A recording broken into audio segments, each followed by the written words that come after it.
मरहबा collection mall, readymade कपड़ों का भरपूर खजाना, jeans pant, T shirt, cargo pant, night pant, बच्चे और बच्चियों के लिए अच्छे खूबसूरत और उम्दा ड्रेस। पता याद रखें, जमुर हाई स्कूल मेन रोड, जैतून हजीन मस्जिद के पास माल।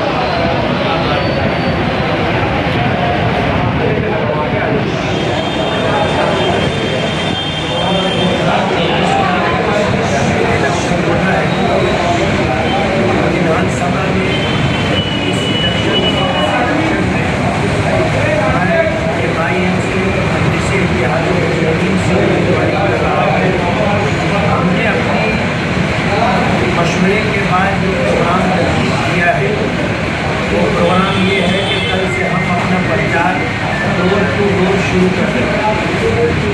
हम इस बात की हमेशा कोशिश करते रहे कि अपने इलेक्शन के ताल्लुक से हम बराह रास्त लोगों के दरवाज़ों पर जाएँ और अपना पैगाम दें और उनसे वोट की अपील करें। तो कल सुबह 10 बजे से इंशाअल्लाह हम अपने प्रचार का आगाज़ करेंगे और इस्लामपुरी से शुरुआत करेंगे। हमारे मशवरे से ये तय हुआ है कि उनके दिन खयाबान निशान चौक पर हमारा पहला इंतखाबी जलसा होगा और उस जलसे के अंदर हम लोग अपने इलेक्शन के तय अपने शहर को क्या देना चाहते हैं और इस शहर की तामीर और तरक्की के लिए इस शहर में अमन व अमान बरकरार रहे और इस शहर से बुराई का खात्मा हो, इस बात के लिए हम लोग अहलियान शहर से गुफ्तगू करें। हमारा पहला जलसा खयाबान निशान चौक पर होगा और उसी दिन हम उस इलाके के अंदर डोर टू डोर जा कर के लोगों से मुलाकात भी करेंगे। हमारा दूसरा इंतखाबी जलसा जुमा के दिन सैलानी चौक पर होगा और सैलानी चौक के इलाके में भी हम लोग अपने जो तरीक़ाकार है जुमेरात और इसी तरह जुम्मा हम अपने जो है घर घर जा कर के जो प्रचार करना चाहते हैं उस इलाके में अपना प्रचार करेंगे। ये हमारा प्रोग्राम है और इस प्रोग्राम को ले करके हम लोग अपने इंतखाबी मुहिम में आगे बढ़ेंगे। इलेक्शन में आपके मुद्दे क्या होंगे? इलेक्शन में हमारा सबसे बड़ा मुद्दा अच्छाई और बुराई इस शहर को समझाना है।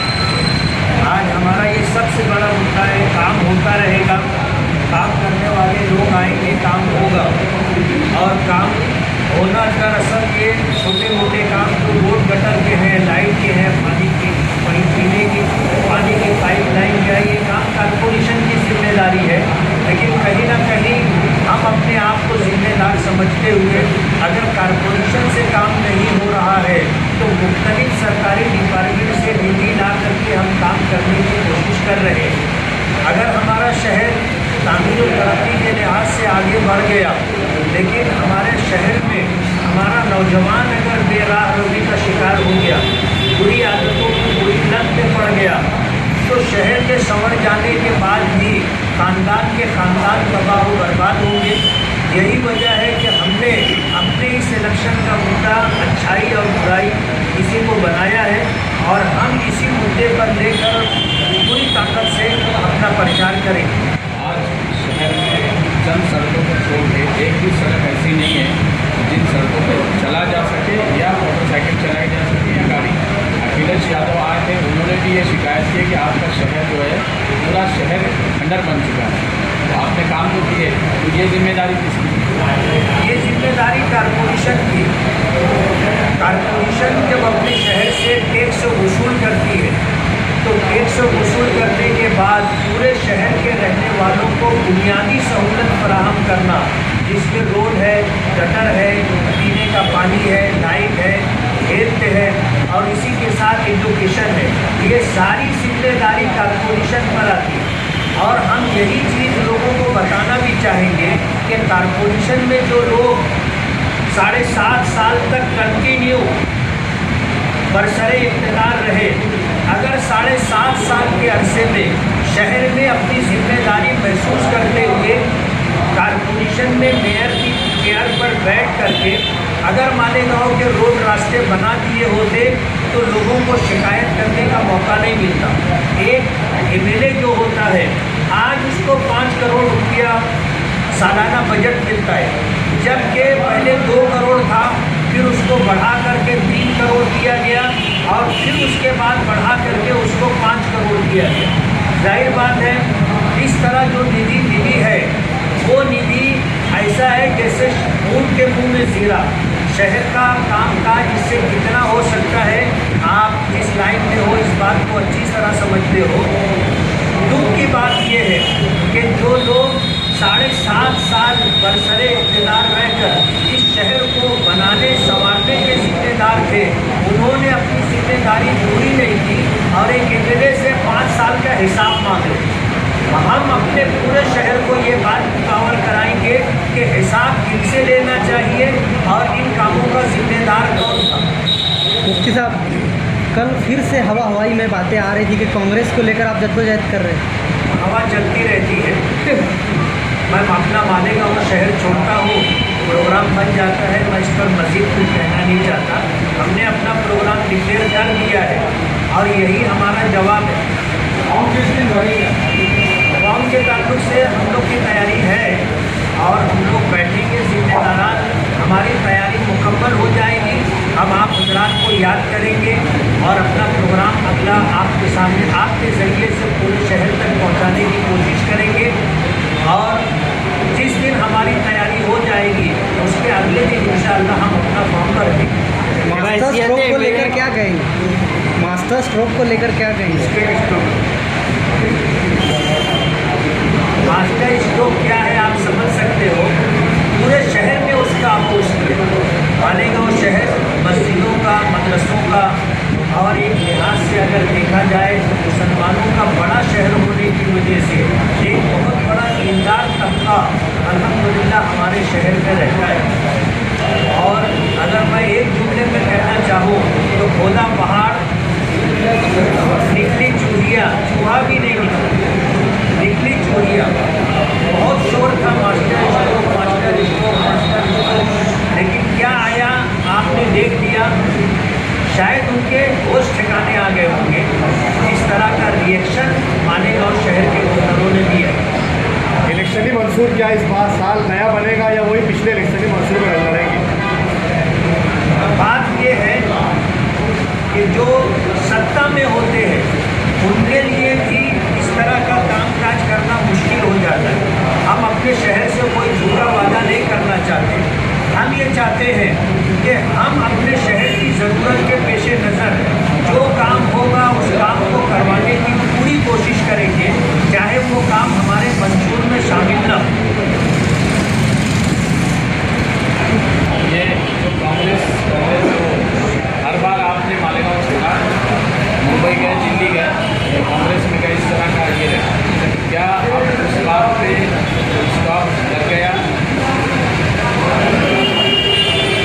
हमारा शहर एक ऐसा शहर है कि यहाँ पर कुछ लोग आय बनाने ऐसे हालात पैदा करते हैं कि चिड़िया नहीं भैंस उड़ती हुई नजर आती। ऐसा हवा बनाया गया कि पूरे शहर के अंदर एक अजीब सी सूरत हाल थी, लेकिन हमारे लिए सियासी तौर पर बहुत अच्छी थी कि जिन दिनों मैं शहर में नहीं रहा उन दिनों कम से कम मेरा चर्चा तो जरूर कर रहा।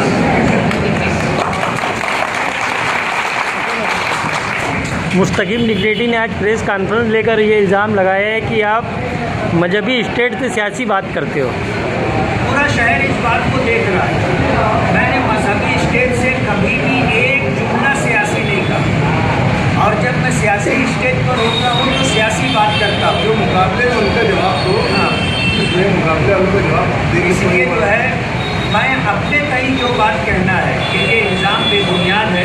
हम मजहबी स्टेज से मजहबी बात करते हैं, सियासी स्टेज से सियासी बात करते हैं। दुआओं की क्या वजह है? मुख्तार की मकबूलियत है। वैसी बात कब आई? बात चल रही है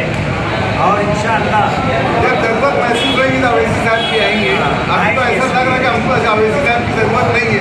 अल्हम्दुलिल्लाह शहर का माहौल बना रहे हैं। बात ये है कि जो चीज़ का हम लोग सिर्फ अंदेशा करते थे वो बात उस दिन सच साबित हुई। जैसा कि माजी आमदार अपने आप को बहुत दूरअंदेशी से बताते कि मैं बहुत दूरअंदेश से सोचता हूँ, तो उस चीज़ को उन्होंने वहाँ साबित करे और जो नाम लाए उन्होंने इस्लाम, ये बड़ी सोची समझी प्लानिंग से उन्होंने ये नाम लाए ताकि फ़िरका परस्तों को इस्लाम के बारे में बोलने को पूरा जगह मिल जाए। जैसे अकबर बादशाह ने दीन इलाही कायम किया था, उसी तरीके से आसिफ शेख रशीद एक नया दीन इलाही लाने की कोशिश कर रहे हैं। और फ़िरका परस्तों के लिए मैं तो ये समझता हूँ कि फ़िरका परस्तों के बोलने के ऊपर ये इन्होंने नाम रखे।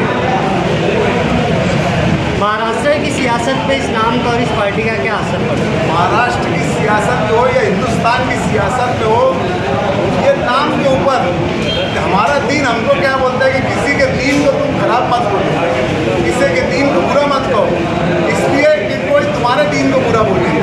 तो अब इन्होंने जो नाम रखा है, ये प्लानिंग के तहत नाम रखा गया है कि लोग डायरेक्ट इस्लाम को नहीं बोलेंगे, इस्लाम पार्टी को बुरा भला बोलेंगे।